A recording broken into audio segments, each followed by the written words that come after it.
When you're inhaling mold, mold is so small that it actually bypasses your self-defense mechanisms and enters your bloodstream. So what that actually means is not only is it affecting your respiratory tract, which is what we typically associate with mold, but because of its size and it bypassing our self-defense mechanisms, unfortunately, we also ingest it. Did you know that the air inside your home could be up to 5 times more polluted than the air outside? Pretty shocking. Today, we're diving deep into the hidden world of indoor air quality with Michael Rubino, founder of Home Cleanse and a leading expert in creating healthier indoor environments. Michael has helped thousands of families heal from toxic mold exposure and is on a mission to improve the quality of life for 100 million people each year by 2030.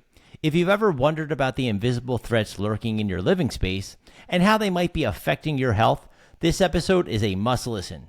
Get ready to discover the secrets to transforming your home into a true sanctuary of wellness.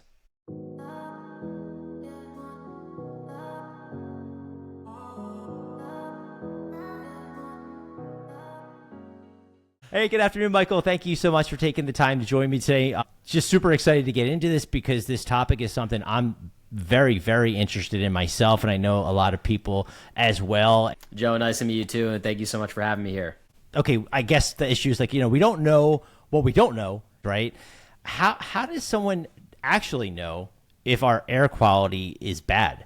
Yeah, I think the best way to actually know is to test the air quality. Use air quality monitors, things of that nature to really understand what the quality of air actually is that you're breathing in. But I think we have to kind of dissect what are some of the things that affect the quality of air we're breathing too, so people can understand the range of things that impact that. From having microplastics in your environment to having mold and bacteria and VOCs and formaldehyde and radon and all these different particles that emanate in the environment that you then breathe in 20,000 times per day. That's what we're really talking about in terms of air quality. And so, testing the quality of air that you're breathing, I think is a really smart investment because you're able to actually see what you're breathing, because many of the things that you would be breathing in that are harmful for you are smaller than 10 microns in particle size. We're talking, 25 to 50 times smaller than what the eye can actually see. Have you ever sat near a window on a sunny day and you saw the ray of light refract off the dust, and for the first time you're like, oh my goodness, there's so much dust in my air. We're talking about all the stuff attached to that dust, stuff that's really, really small that you can't even see entering your body every time you breathe 20,000 times per day. That's what we're talking about in terms of the quality of air we're breathing and optimizing that. How prevalent is poor indoor air quality? You had a great example about, the window. Everyone can kind of visualize that because we've all done it. You mentioned a bunch of potential sources, but how prevalent, what would be the most common sources of contamination? I usually look at mold as a common denominator for poor indoor air quality. And the reason I do that is because it's one of the easiest things to test for and detect inside of a home with current technological standards. And when you have mold, it means that you have water coming into your house in some form or some fashion. And so if I know if I have high levels of mold in a house, I'm going to see high levels of bacteria in that house. I'm going to see high levels of dust in that house, right? Because there's all these things that contribute to the built environment. And so water coming in is a clue that there's going to be particle exchange from outside. There's going to be water coming in, allowing for microbial life, and just a whole host of issues that might create some problems for the people living inside this home. Now, the EPA estimates that indoor air quality can be as worse as 5 times or more higher than outside air. So to give you some perspective, it's usually about 5 times worse. At a minimum, could be 100 times worse. Some of the houses I've seen across my career, I could tell you probably even 1,000 times worse than what the air quality is you're breathing outside. And that's how people start to get sick inside their own homes, especially considering another statistic from the EPA. We spend about 90% of our time indoors these days, right? And so we have to think about that from a perspective of we're working. A lot of us are working from home these days. We're spending an awful lot of time inside. And then, of course, once we're done working, we're tired, right? We're tired, we're exhausted. So we're relaxing after we've just spent the entire day working, and we're relaxing inside, right? And so we have to think about this, how the lifestyle of this indoor generation, if you will, has really taken shape. Another interesting fact about all of this, just to talk about kind of the brevity of the situation and how common it is, The EPA and HUD, they did a joint study called the American Healthy Homes Survey 1 and 2. It started in 2006. They finished it in 2019. So it's about 13 years. And they tested homes in about 1,000 homes in 2006. I think like 600 homes or so in 2019. And what they realized is over that span of 13 years, the prevalence of like the 35 of the 36 mold species they tested for all went up, meaning the homes that they tested, mold had become more prevalent over the course of 13 years. And so when we look at this from that perspective, we're seeing it actually an uptrend, and it's going not in the direction we'd like it to go, an uptrend in mold infestations in homes. And that's really due to the fact that we've got, a lot of myths around indoor air quality, around mold, around how we take care of our houses, and of course, even just how we build our homes. That's really allowing us to really be uneducated on this subject, and unfortunately, move into homes that end up making us sick. And hopefully that's what we can prevent today by providing this education. Yeah, well, like for someone listening and they're trying to figure out, okay, I work from home. It's all the similarities to what you're describing. What are some of the health issues that arise from these sort of prolonged exposures to this poor indoor air quality? I'd say probably one of the things that takes shape first is going to be chronic inflammation. And chronic inflammation itself can obviously lead to so many different health effects. I would say brain fog and chronic fatigue are probably the top two symptoms that people complain of when they're dealing with mold exposure. Usually when you're dealing with inflammation, especially with something like mold and bacteria, when you're inhaling mold, mold is so small that it actually bypasses your self-defense mechanisms and enters your bloodstream. So what that actually means is not only is it affecting your respiratory tract, which is what we typically associate with mold, but because of its size and it bypassing our self-defense mechanisms, unfortunately, we also ingest it. Now, the second way we get exposed to mold is through our skin, our largest organ, and that's called dermal exposure. And so you also might see like eczema, psoriasis, hives, and other skin issues when you're in a toxic environment that can be displayed through your skin. And skin issues, not to be confused, you can get that through dermal exposure too, but if you're ingesting a ton of mold, that also can cause gut dysbiosis. And gut dysbiosis can cause skin issues as well. So you kind of get hit with a double whammy there. I've seen obviously some rare and extreme cases where it causes things like infertility. Dr. Dale Bredesen's done a great job providing information regarding what's called inhalational Alzheimer's from some of the toxins that can be produced by both mold and bacteria inside water damaged homes. So we're kind of on this new frontier of understanding the real importance of indoor air quality and the host of things that can happen if we let things like water intrude into our homes, overgrowth of mold, overgrowth of bacteria, and all that comes with those things. What about like overlooked sources of indoor air pollution that one might not be aware that's going on in the average house? I say there are the top three overlooked sources inside of a home are going to be attic spaces from roof leaks or poor ventilation. Probably the top two things you would cause mold growth in an attic. Crawl spaces, because if you have a crawl space, who's going into that crawl space pretty often? Not many people, right? No. The third most overlooked place is going to be inside your HVAC system, because again, you have an HVAC company that maybe they come in every couple months, they change filters. Maybe you're supposed to change those filters and you forget, oops. But usually you're not actually poking around the HVAC system enough to see, okay, do I have mold in my ductwork? Okay, do I have mold in my evaporator coil? Now, an HVAC system, it constantly condensates. That's why we have drip pans. That's why we have drain lines that take the water away from our house, because it constantly condensates. Well, that's a pretty good environment for something like mold to grow, or something like bacteria to grow, or even virus particles to stay alive longer, because we have Earth's life source, water, that's present. And so we have to think about those things and really stay on top of, maintaining our systems. And the HVAC industry doesn't do a great job maintaining these systems. I could say that. They should be recommending cleaning more regularly. They hardly ever do. Most of them, they just want to charge a low monthly fee and come in and change your filters every few months, which obviously is important. But we need really deep cleaning. We need deep analysis on, is there microbial growth growing inside the evaporator coil? Not hard to check, but they don't check often enough.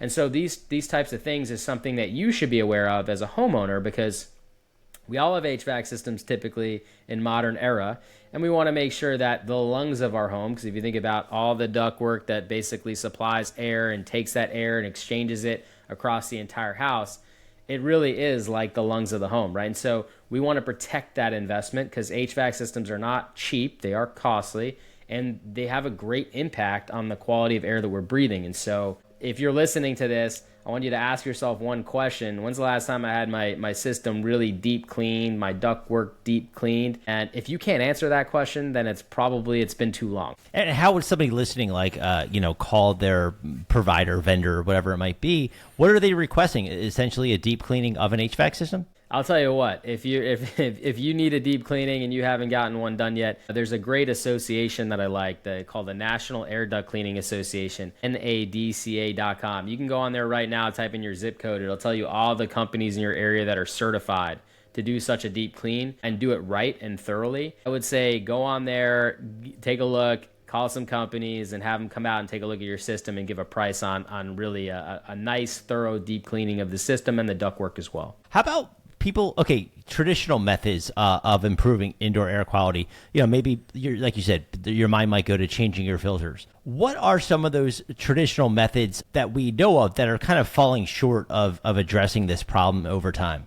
Well, just harping on the filter a little bit, I think a lot of us as consumers have been programmed to try to get the best deal on everything. If it sounds like it's okay to raise your hand up. The reality of the situation is filters is not something you necessarily want to get the best deal on, because usually how you get the best deal on something like that, they're going to sell you a inferior product, right? You want to save some money, they're going to sell you a filter that doesn't have a good efficiency rating. And with that being said, an efficiency rating, how it really works is the higher the efficiency rating, the smaller the particle it can remove at a greater efficiency, of course, right? And so just to give you an example, like some filters, maybe they remove mold, but maybe they only remove mold 25% of the time. Now, they might still put mold on the packaging, but it doesn't mean that it's actually effective. I mean, if you think 25% of the time is good enough, well then just think about what's happening on the other side of the fence. 75% of the time mold is getting through that filter. And so I want to really make you aware of the fact that you might want to actually get a better filter for your HVAC system instead of trying to get the best deal on that. How good of a filter can you get? Modern technology will tell you MERV 16. MERV 16 can trap particles very, very small. If you want some examples of one, you can go to homecleanse.com and check out some of the filters available there. To be honest, the higher the efficiency rating, the better protected you are, the more particles you're preventing from getting into the unit and into the system. And so I think that doing your research and doing some homework and making sure you get the best quality filter you can is way better than trying to get the best deal for a filter with this regard, because I'm telling you, this is something you invest in. Yeah, and that's MERV, like ARV, correct? Mm-hmm. Okay, that's correct. So that's a number up to 16, higher the better. Yeah, I mean, in a commercial setting, in hospital grade settings, sure, they have higher ratings than 16. Residential, yeah. Residential, that's like, that's the best you can get for right now. How about like air purifiers? Like a lot of people will have them in their house, in their living room. They cover this many square feet. How efficient are those in improving or even maintaining good indoor air quality? Are they sufficient on their own, or is it just sort of like good for small spaces? Yeah, so air purifiers are awesome. Just like we purify our water, we want to purify our air. Air purification systems can really, there's a lot of different benefits. I'm going to go into all of them. I do want to preface this with not all air purifiers are created equal. First, I want to say, what is an air purifier? It is a machine that draws air in. It has a filter, just like your HVAC system, right? And it traps these particles in that filter, and when the air passes through on the other side, that air is now cleaner.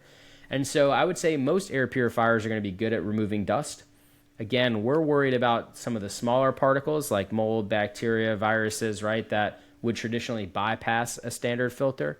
So we're going to want to probably look for air purifiers that have, the best possible filter, that have a high efficiency at removing tiny particles that I myself might be concerned about. And there are different particles that you would be concerned about. For some people listening, maybe they're concerned about odors, right? And they're like, hey, or maybe there's, wildfires that they're concerned about during certain times of the year and they want to be protected against that. Okay, good. Well, you might want to have a combination filter that can filter out tiny particles, but also can filter out, VOCs or certain odors that you can come into contact with, like smoke and different particles, right? And so some of these particles can become gases. And so charcoal filter would be better suited to kind of absorb those gases, those odors, those VOCs, et cetera, that, give you a different type of protection than just your average size particle like mold, bacteria, or viruses, right? And so there are different filters and different air purifiers that kind of serve different functions. So there's no shortage of companies that create them, so you can definitely do some research and find ones that you like the best. With that being said, right, so then we have the efficiency rating. I think smart money is I want a filter that's going to, again, have the highest efficiency rating for the type of particles that I'm trying to remove. And I think that, that should be the main selling point of the device you're trying to buy. There might be other selling points that you like Wi-Fi and apps that can show you things in real time. If that interests you, great. If that doesn't interest you, that's fine too. Now, I can tell you that really good air purifiers, they don't have to cost a lot of money. When you want like Internet of Things type of devices, probably going to cost a little more. But a standard purifier, all it is basically, again, it's a vacuum. It draws air in, has a good filter, filters out particles, supplies clean air on the other side. So doesn't have to cost a lot of money to get a good device. I want that clear. The second thing about air purifiers that is beneficial to you is not only is it helping to purify the air in the room, it's also going to help you have to clean your place less frequently, because it's actually collecting that dust while it's in the air as opposed to allowing it to collect on surfaces more rapidly. And so that's a secondary benefit. And we're definitely going to get into dust and all the things that happen with our dust and how dust affects our health, because I think that's an important part to discuss. And when we kind of dive into that, you'll get a better understanding why air purifiers might be a smart investment. Yeah, and you mentioned technology too. How do you think technology advancing in this industry in recent years, is it getting better at detecting and addressing these quality issues, or is it a slow-moving sort of industry where it takes time and we need to be more proactive?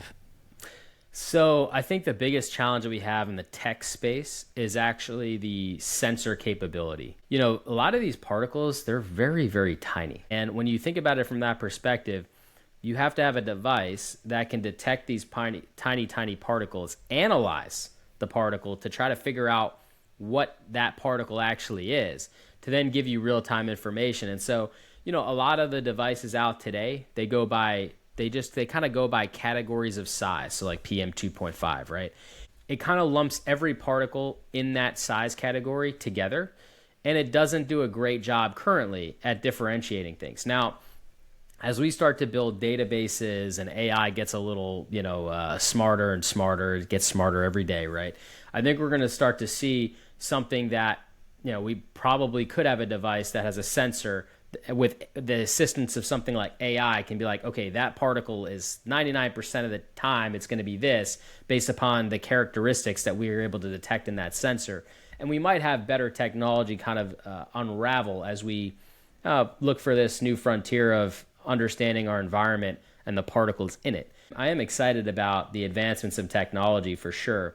Where I see things going, or where I'd like to see things going anyways, just like you have, ADT or companies of that nature that kind of protect your house from burglaries, I'd love to see something that can actively monitor your house and protect your house from poor air quality issues. Just like we have devices that, if we have leaks, will automatically shut off the water to the house to minimize that damage, which is awesome. I'd love to see something that says, hey, there's something happening in this environment. Things are changing rapidly. I think we have an issue and you need to call somebody out here right away, because if you understand like mold remediation or air quality renovations or things of that nature, if you've ever heard a story or been involved in a project, it can get pretty costly pretty quickly. And what really determines that cost is how fast things spread. So a little bit of water underneath the window, it might not be a big deal to fix it once you're aware of it. But as that persists and continues to happen, and it grows and spreads, and it becomes a bigger and bigger issue. That once, maybe $1,000 problem can become a $10,000 problem, or even a $20,000 problem pretty rapidly. The earlier we can start to detect changes in the environment and then actually address those changes, the better off we're going to be financially. Right now, we're kind of playing defense, and we really need to start playing offense. What would you say would be some good tips for someone right now in their home, no matter how long they've lived there? Are there just simple checks you should be doing? I know you mentioned, obviously, changing filters, getting your HVAC system cleaned. Is there anything else just visually that people could be doing to look around at their space? Yeah, so one of my favorite little hacks, if you will, is the toilet tank trick. So go on over to your toilet tanks in your house, whether you have one or two, it doesn't matter. Take the cover off all of them, flip the lid over, look on the underside of the lid, and then look inside the toilet tank. If you see mold growing in that toilet tank, then it usually means there's mold somewhere nearby opportunistically growing. Now, mold's really interesting because it's both an organism and a particle. So basically, it's the organism itself, which is constantly trying to reproduce, similar to how weeds reproduce in your garden, right? It starts out as a seed.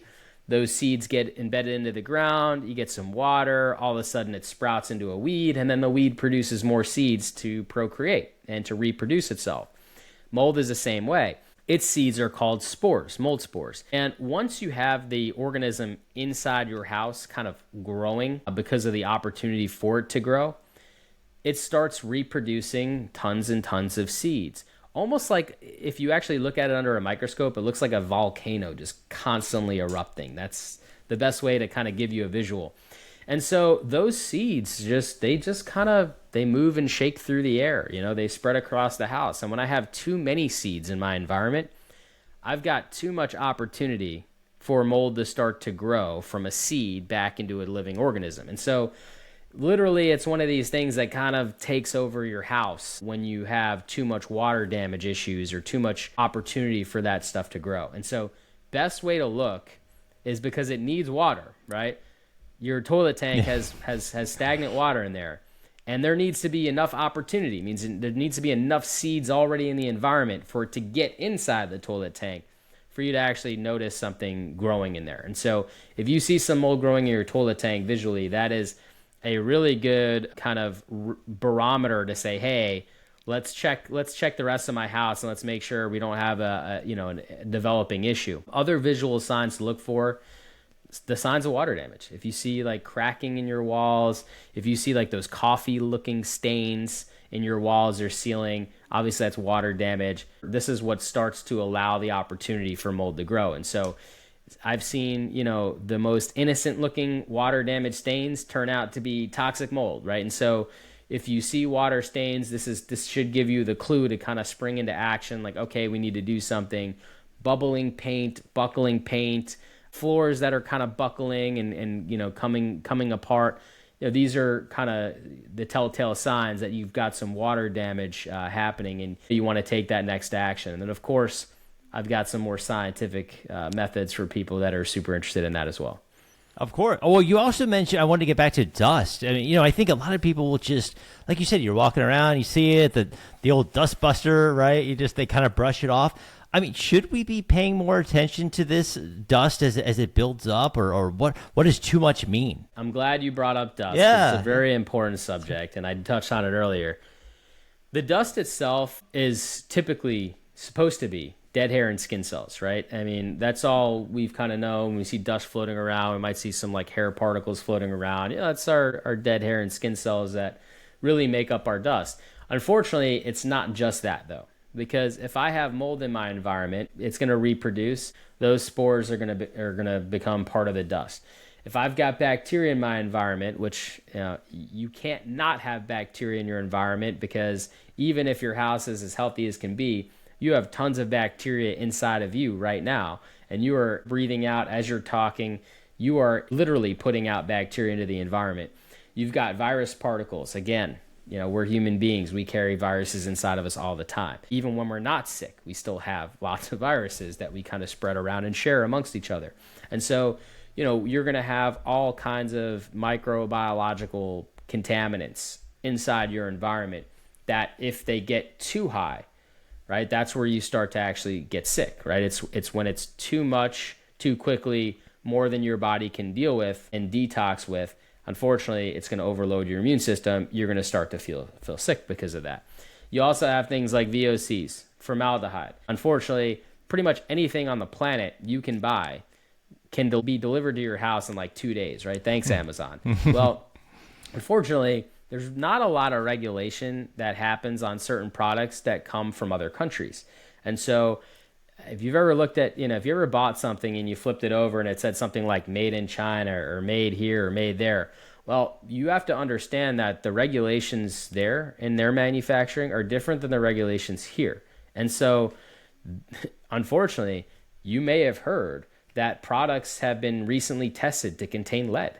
Like, yes, you are buying stuff, it's being shipped on, via Amazon to your front door, and it could contain lead.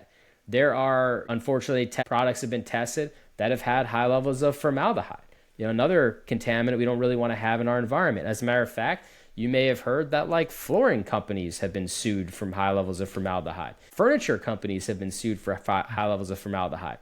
Again, these are furniture items that get delivered to our door, and I'm not trying to knock Amazon. I'm just telling you this is the reality. It's not their fault. It's just there's no regulations that protect us against things coming in from other places. We rely on their regulations.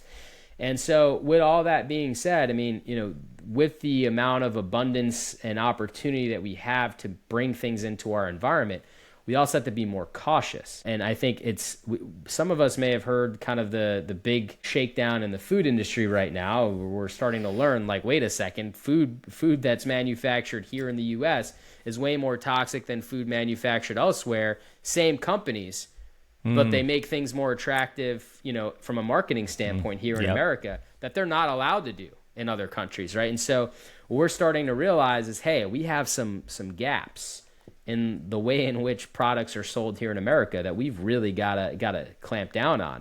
And one of those things that impacts us, like our food, is the products that we bring in that off gas and create all these different particles that enter our body with every breath.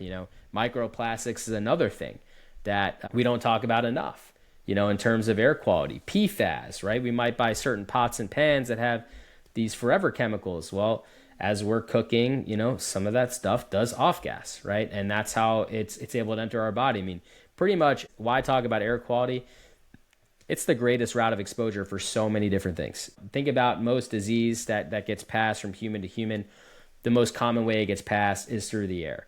And that's just because the amount of particles that typically come out into the environment, the amount that you're breathing in every single day, it's a huge exposure. So to give some perspective, you inhale about enough to fill up a normal size swimming pool of air every single day. So you're consuming more air than you are food and water. I mean, it's not even a question. And how much opportunity it is for you to get sick because of what's in that air is pretty great. You don't have to spend $1 million here, but you can really do yourself and your family a great service by just being mindful of these things. Cleaning your dust, removing your dust is going to remove all the particles that you don't want to be breathing in along with it. So it's very important, going back to the science behind things. If you want to know what's in your dust, thedusttest.com is a great way to kind of scientifically evaluate what you might be breathing in. It does use PCR technology, which is DNA-specific analysis, to help you understand what's going on. And that's honestly one of the best ways to kind of see what you're breathing. So for people listening, right, like if they're thinking, okay, cost-effective hacks, simple things that they can start doing today, right, to improve their home's air quality, starting immediately. I'm listening to Michael. This sounds great. I want to get going, but I want to make it cost-effective. Yeah, so you have a MERV 8 filter on your HVAC. You know what you can do right now? You can go to any box store and you can buy a MERV 13 filter. It's not a MERV 16, which would be the highest advancement you can make, but it's a huge jump from a MERV 8. I mean, that's something you can do right now. You can go to pretty much any box store, like any Target, Walmart, you name it. Go there. You can upgrade your filter right away. That's something you can do for very little investment. We're talking $30-$40 for a box of filters. The next thing that you can do is you can come up with a really good cleaning regimen to keep your house cleaner than ever before. I want you to honestly ask yourself this question. How often do I clean? How often do I deep clean? And is it often enough? Now, another thing that you can do is looking at do an analysis of the products you bring into your house. Right? The more dust collecting things we bring into our environment, the more we're going to be prone to breathing in that dust. I want you to look at the chemicals you use to clean your house with. I want you to start ditching things like bleach. Growing up, we associate that clean smell with bleach. And I know it's hard to give that up, but I promise you, actually, clean is the absence of smells. There is no smell associated with clean. Clean is the absence of smells. So as a matter of fact, any odor means it's not clean. Odors are literally particles entering your body and your olfactory nerves, honestly, sensing those particles. So I think it's really important that we have less particles, not more particles. So you want to switch to botanical alternatives that are safer to breathe in. And there are tons of great options out there. We want to try to ditch as much chemical, as much plastic that we possibly can. Getting things like shampoo and conditioner in glass bottles as opposed to plastic. Plasticware, Ziploc containers and stuff like that to store your food. Switch over to glass. As much plastic we can get rid of is great because they'll tell you plastic lasts forever. Well, that's great. Well, it's also really difficult for the body to kind of remove plastic from the body. And so we want to think about all those types of things. Things that break down are healthier for us. Another effective little hack and trip is switch to microfiber everything. Microfiber is going to be 100 times more effective at removing tiny particles due to the design of the specific towel. And so you can do microfiber towels to wipe things down as opposed to paper towels or terry cloth towels. And you can do microfiber mops to mop up instead of your typical sponge mop.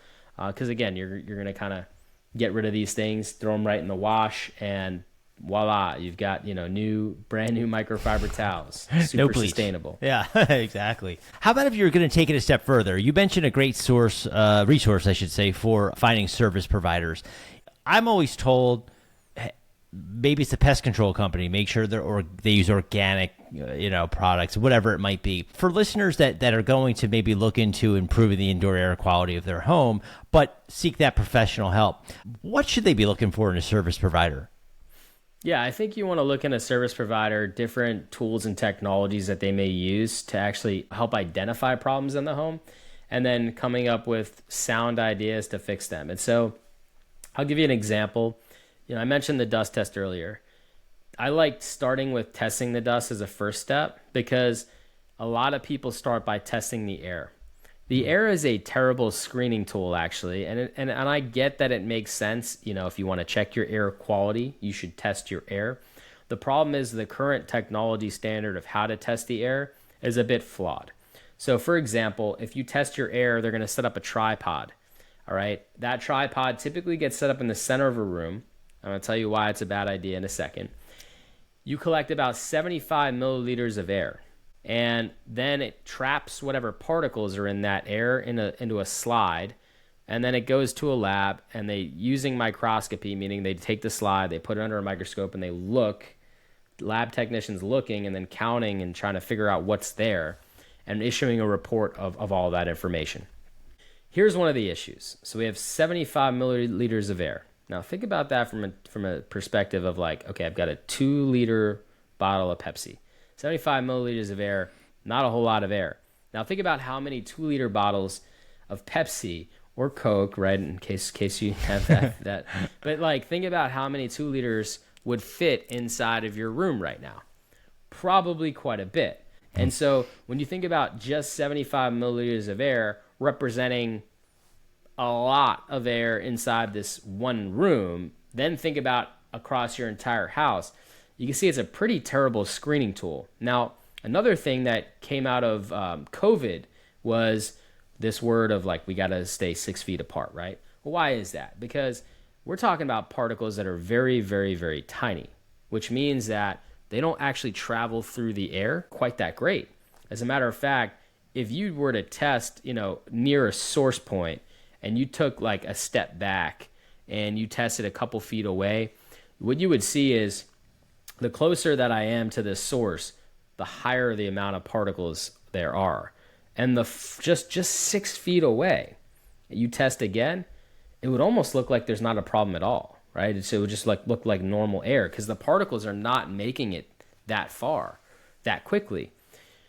What ends up happening is these particles, as they kind of ooze out like a volcano, they typically attach to the dust that's already in the air, and they kind of become part of that dust. And so the air technology, the way in which those cassettes are designed, the dust is too big to get inside that cassette because it's designed to capture tiny, tiny particles. So it's only capturing isolated spores that have basically, we're talking like luckily traveled through the air that few feet, made its way to the center of the room without touching a speck of dust. It's like, these are the mold spores that played Frogger as it got to the center of your room. And so it's going to look like a lot less particles than what's actually happening just a few feet away. So as a screening tool, it's a pretty horrible thing to use. But yet, every day, we've got experts that come into people's homes and charge them thousands of dollars and take air samples in the center of the rooms and miss a ton of issues. If you've ever bought a house and had a home inspection done, you know exactly what I'm talking about. When, unfortunately, they miss a ton of issues and then you're stuck dealing with it, right? So going back to this perspective of air testing is great when it's used to validate a specific issue, but you have to test as close to that issue that you really believe to understand, do I have a problem or not, and what type of problem do I have? But from a screening perspective, the best way to know if you have a problem in your house, go and collect dust from random parts across your house so you get kind of like an average of the dust, and that'll tell you. When you start seeing, okay, this is 10 times higher than it should be, okay, this is 100 times higher, and this is 1,000 times higher than it should be, now you've got a good clue. You might not know where it's coming from, and that's where other tools and technologies really come into play. But at least you have an understanding. And then when you take those lab results and you show it to an inspector and you say, okay, look, I've got 10 different problems that I can see that are elevated. I need you to help me figure out where they're coming from. And then you start asking them questions like, how will you figure out where that's coming from?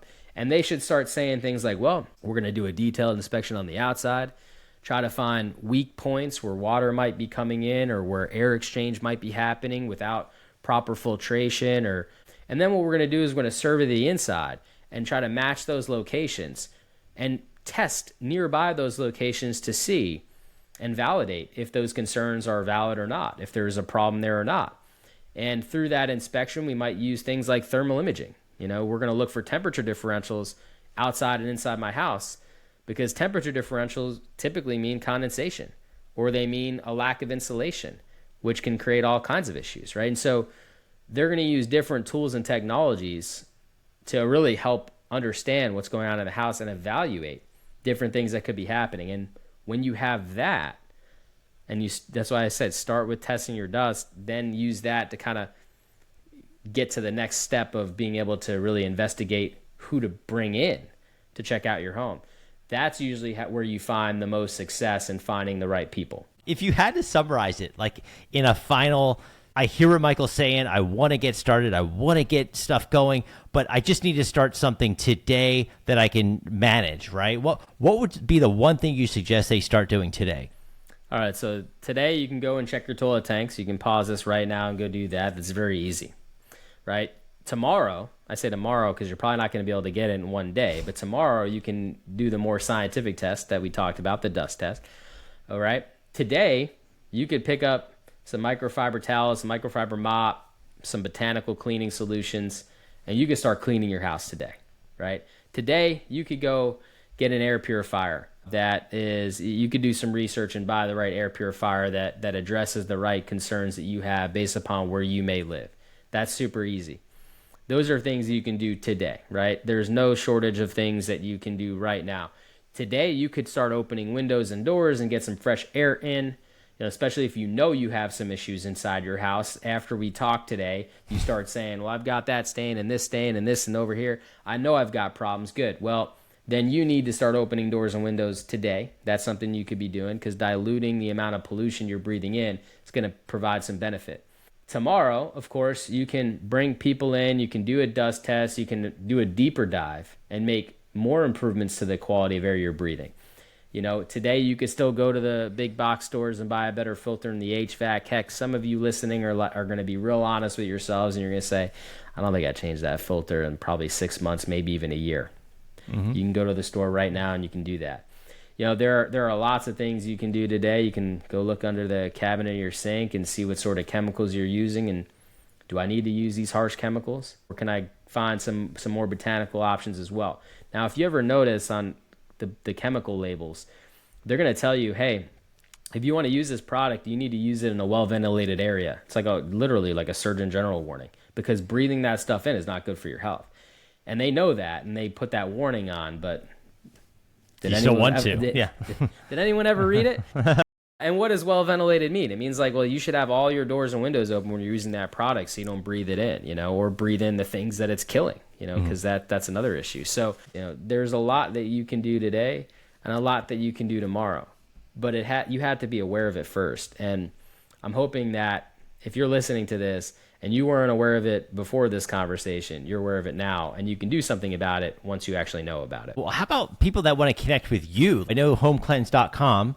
You have homecleanse.com. I've got my own personal website called themichaelrubino.com, which you can check out. It has a lot of great resources, information on there, different people you can connect with there, depending on whatever professional you might need in the indoor air quality space. And I also have a nonprofit called changetheairfoundation.org that you should also check out, because there's tons of free resources and guides and stuff like that on that website. And of course, we're trying to help change laws, make people more aware of the problem, and better protect people from not knowing what's going on. And this is all the things that we're trying to do at Change the Air Foundation to just make the world a better place. Yeah, man, I really appreciate talking with you today. Great to get to know you. Homecleanse.com. I'll make sure all the links are in the description. And thanks again for your time today, Michael. Joe, thanks so much for having me and helping to educate all the people that are listening.